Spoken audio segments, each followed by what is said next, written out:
په یوټیوب چینل کې په یوه موضوع ویډیوګانې جوړې کړو که په ډیرو موضوعاتو ویډیوګانې جوړې کړو چینل به مو مونټایز شي. په کومو موضوعاتو ویډیوګانې جوړې کړو یعنی کومه موضوع ښه ده، کوم موضوعات زیات لیدونکي لري، کوم موضوعات په یوټیوب چینل کې زیات درآمد لري. د دې ټولو پوښتنو ځواب په همدې ویډیو کې درکړم. هیله ده ویډیو تر پایه وګورئ. سلامونه، زه فضل باری ریان او دا د فضل باری ریان یوټیوب چینل دی. په دې هیله چې در سره سبسکرایب یې کړئ. لومړی په خپل یوټیوب چینل کې په یوه موضوع ویډیوګانې جوړې کړو او که په ډیرو موضوعاتو. خپل یوټیوب چینل ته تاسو کولی شئ چې هم یوه موضوع انتخاب کړئ او هم ډیرې، خو بهتره دا ده چې یوه موضوع انتخاب کړئ او داسې موضوع چې وکولی شئ تل یې په اړه ویډیو جوړه کړئ. یعنې داسې موضوع نه وي چې یو 15 ویډیوګانې جوړې کړئ او نور به حیران وایه چې شپږمه ویډیو څنګه جوړه کړم، دا خو ټولې خبرې خلاصې شوې او نور داسې معلومات نشته چې ور اضافه یې کړم. نو داسې موضوع مه انتخابوئ. خو که تاسو په یو څه کې مهارت یا وړتیا لرئ او کولی شئ چې زیاتې ویډیوګانې جوړې کړئ نو دا به ډیره ښه وي چې په همدې یوه مسله یا موضوع باندې ویډیوګانې جوړې کړئ. د خپل چینل لپاره د یوې موضوع د ټاکلو ګټې دا دي چې لومړی لیدونکي په تاسو باور کوي او تاسو د یادې موضوع په اړه د یو مسلکي شخص په توګه پیژني. مثلا که تاسو د موټر چلولو په اړه تل ویډیوګانې جوړوئ نو لیدونکي پوهیږي چې ته په موټر کې ډیر معلومات لري او مسلکي کس یې، نو دوی به تل تا څاري. همدارنګه که د اشپزۍ په اړه ډېرې ویډیوګانې جوړوي خلک در باندې پوهیږي چې ته واقعا تکړه اشپز یې او تل به ستا ویډیوګانې تعقیبوي. خو که ته په خپل چینل کې لیدونکي ته اشپزي ورښایې او بله ورځ موټرواني ورښایې نو لیدونکي تا د یو مسلکي شخص په توګه یا د یو تکړه شخص په توګه نه پیژني. شاید علاقه ورو ورو در سره کمه شي. ځکه که ته یو څو ویډیوګانې د اشپزۍ په اړه جوړوې او د خلکو ستا ویډیو خوښه شي کیدای شي سبسکرایب دې کړي، چې په دې توګه فرض کړه ستا سبسکرایب 500 ته ورسیږي، یعنی دا 500 کسان د اشپزۍ مینوال دي او په همدې خاطر یې ته سبسکرایب کړی. نو هڅه به کوې چې همدې مینوال ته د بل پخلی هم ور وښایې، یعنې د پخلي په هکله به دې ته معلومات ورکوې ځکه چې دوی د همدې پخلي مینوال دي په همدې خاطر سبسکرایب کړی. خو که ته بله ویډیو همدې 500 کسانو ته د موټر چلولو په اړه یا د برق په اړه یا بله موضوع وي چې بیخي لرې وي د اشپزۍ نه ویډیوګانې ورته جوړې کړي نو معلومداره خبر ده چې دا کسان به ستا ویډیو نه ګوري او الګوریتم به هم ستا ویډیو نه سجست کوي ځکه الګوریتم پوهیږي چې دې 500 کسانو دا ویډیو ونه لیدله نو حتما به دا موضوع خرابه موضوع وي یا به د ویډیو کیفیت خراب وي ځکه چې دا 500 کسانو ولې دا ونه لیدله نو په دې خاطر به ستا ویډیو شاته واچوي او خلکو ته به یې نه سجست کوي. الګوریتم خو ما تاسو ته په تېره ویډیو کې ویلو چې هغه داسې ویډیوګانې سجست کوي چې لیدونکي ولري، چې څنګه لیدونکي ولري، مینوال دی یا سبسکرایبر دی، هغه وګوري خوښې شي هغه نورو کسانو ته هم سجست کوي. نو دلته که 500 کسان تا ویډیو سجست نه کړي خوښه یې نه شي ځکه هغې ته په دې خاطر سبسکرایب کړی چې ته یو اشپز وې، یو تکړه کس وې، تا نه لږ اشپزي زده کړي نو ته د موټر شی ور زده کړي یا د برق په اړه یو ویډیو ورته جوړوي نو طبعا دوی د برق مینوال شاید نه وي. نو د برق موضوعات هم شته دي چې نور کسان د برق موضوعات جوړوي او هغه خپل مینوال لري، خو د تا مینوال څوک دی؟ تا مینوال د اشپزۍ په هکله غواړي یو څه زده کړي. خو بیا هم که تاسو غواړئ په ډیرو موضوعاتو ویډیو جوړ کړئ کوم مشکل نشته، خو په دې شرط چې د همدې ویډیوګانو موضوعات یو د بل نه ډیر فرق ونه لري. لکه نن چې اسلامي شان پورته کړئ بله ورځ د ګډاګانو ویډیوګانې پورته کړئ او یا نن به د ریاضي د زده کړې په اړه خبرې کوئ بله ورځ به د ترانو ویډیوګانې پورته کوئ. هغه موضوعات انتخاب کړئ چې یو د بل سره ورته والی ولري. مثلا نن د کریپټو کرنسیو په اړه غږیږئ بله ورځ کولی شئ د اقتصاد په اړه ویډیو پورته کړئ، بله ورځ یا بله اونۍ د باینانس په اړه ویډیو پورته کړئ، بله ویډیو د امازون په اړه جوړه کړئ خلکو ته وړاندې کړئ چې څنګه په امازون کې څنګه تجارت کولی شي. نو دلته هم خلک پر تاسو پوهیږي چې تاسو د آنلاین کاروبار په هکله پوهیږئ او تاسو به سبسکرایب کړي او تل به مو تعقیبوي.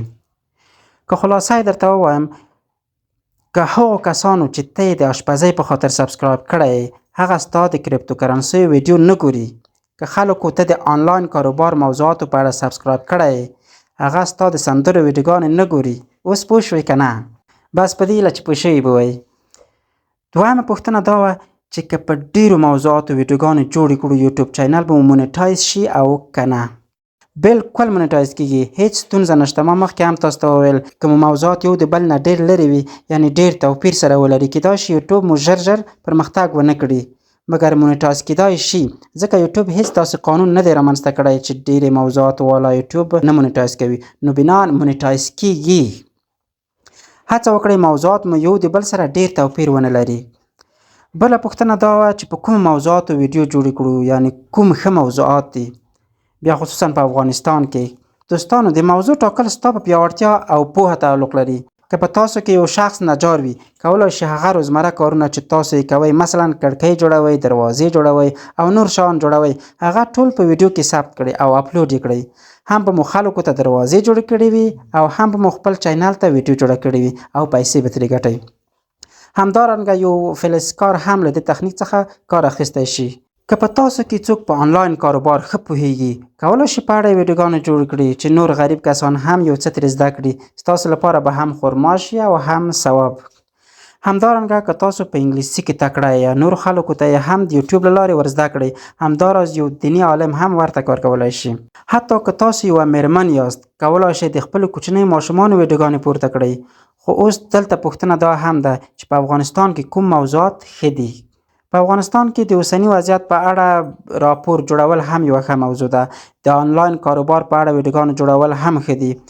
د افغانستان د فرهنګ او عنعناتو په اړه ویډیو جوړول هم ښه موضوع ده، ځکه بهرمیشته هیوادوال مو هم کولی شي هغه وګوري. داسې ډېر موضوعات دي. تاسو هم د ځان سره سوچ وکړئ چې فعلا په کومو موضوعاتو زیات بحث روان دی، یا فعلا افغانان د کومو پوښتنو په لټه کې زیات دي، یا هغه کوم شی دی چې تاسو یې خپله په اړه زیاتې ویډیوګانې ګورئ. تاسو خپل ځان ته هم وګورئ، د خپل ځان نه نور افغانان هم همداسې وپېژنئ، تحلیل یې کړئ چې تاسو په کوم شیان کوم موضوعات ډېر ګورئ، نو طبعا چې تا نور ملګري یا نور افغانان به هم همدا موضوعات ډېر ګوري.